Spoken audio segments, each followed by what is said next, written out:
Today we're going to start planting some of our plants that cannot handle frost, and that's going to involve some of the herbs, especially basil, which is very intolerant of cold weather or frost. So you have to wait till the forecast is going to be frost-free before you plant those. That goes as well with your peppers and your tomatoes, as well as all the different varieties of melons and cucumbers and watermelon, all those items.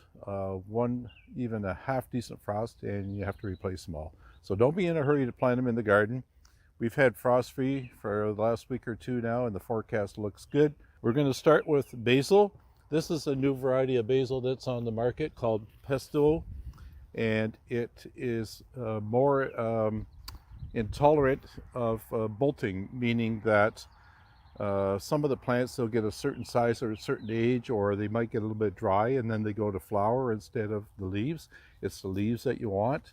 So this variety is going to stay in leaf form and not go to seed as quickly. And that's why we're going to try this one this year. It's a new variety that's on the market. So I've got one that's in a 5-inch pot here, well established. And we're going to put it in with our hardy herbs that we planted about 2-3 weeks ago. So we're going to dig a hole, and most of the most of the vegetables that we plant, we like to have soil level that was in the pot, soil level equal to the level in your garden, right? So we don't want to plant them deep. But there's one plant that we're going to talk about that there's an exception to that rule, and we'll talk about that a little bit later. So basically, you just set the hole. I'm going to fill back in with the nice soil. What I'm doing for the basil is I'm going to give it about 18-inch spread. So that should keep it from getting into the other plants, the rosemary, the parsley, and the chives. And then next to that, we're going to plant eggplant. And I've got 2 different varieties. Last year I grew the miniature ones, very small eggplants, and you get a lot of eggplants off the plant. But they're quite small, so we just pick them and actually put them in the barbecue with our other vegetables. You don't even have to chop them up.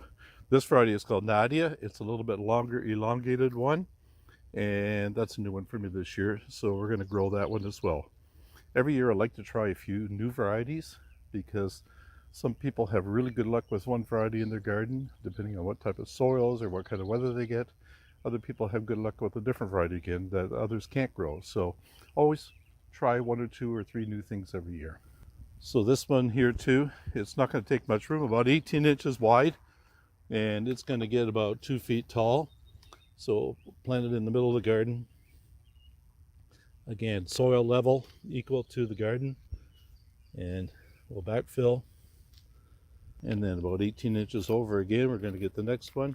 I always turn the pot upside down and just give it a good tap. Nice root on these, ready to go. Remember, when you're doing your transplants, when you finish all your transplants, make sure you thoroughly water them in. That settles the soil nicely around the roots so you don't have any air pockets, and allows the moisture in that area to be, the roots will sense that moisture and they'll grow out from the pot very quickly. If the ground stays dry around the pot, it'll just sit in the little root ball and it won't spread out. There's probably 30 or 40 different varieties of tomatoes that are regularly available on the market, and everybody has their favorite as far as size or flavor. Some of the varieties are low acid as well. When you're picking tomatoes and you really don't have a favorite, I suggest that you carefully look at the variety of tomato that you buy.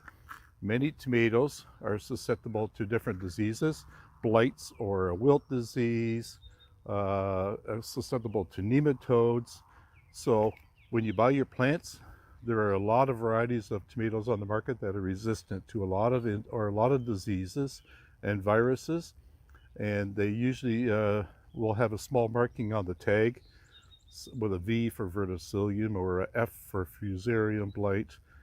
So if you've had trouble in the past growing tomatoes that they kind of die out on you halfway through the season, instead of finish nicely, start buying varieties that are resistant to disease. And there's lots of them available in the market as well. Now, we talked about planting the root ball level with the soil. Tomato is one of the few exceptions. If you buy a fairly large tomato, you'll notice that even on the stem, you're going to start to have little roots coming out. And I like to plant them a little deeper, so I usually take the first few leaves off the bottom. So that's given me about 3 inches of extra stem, and I'm going to plant it right up to these first few leaves. That helps the plant more stable in the ground, and out of this stem, it's going to put all new roots as well as that root ball here into the new ground. So you can see I'm going to drop that way down in the hole, right pretty much up to the first set of leaves, and put my tag in for the variety. This one here is called Glamour. It's not a disease resistant one, but it's a nice medium-sized tomato. And I always plant 2 or 3 different varieties of tomatoes, because one year one variety will do better. I have to take the leaves off the bottom, sorry here. Some years one variety will do very well, and the next year it doesn't, and another one seems to thrive. So it's always wise to plant a couple different varieties. The other thing that's very important with tomatoes is that you do not plant tomatoes in the same spot in your garden year after year, because if there is disease, it stays in the soil, and it usually takes 2 or 3 years before that completely disappears again. So find a different area of the garden or a different flower bed and put your tomatoes in different places every year. And that's a good idea for all your vegetables.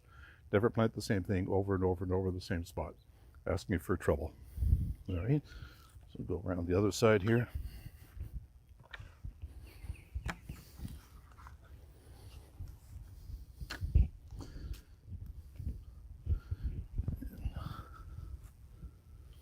You'll notice that I'm planting about a foot apart or a foot off the edge of the garden. That's going to give them a fair bit of room to grow.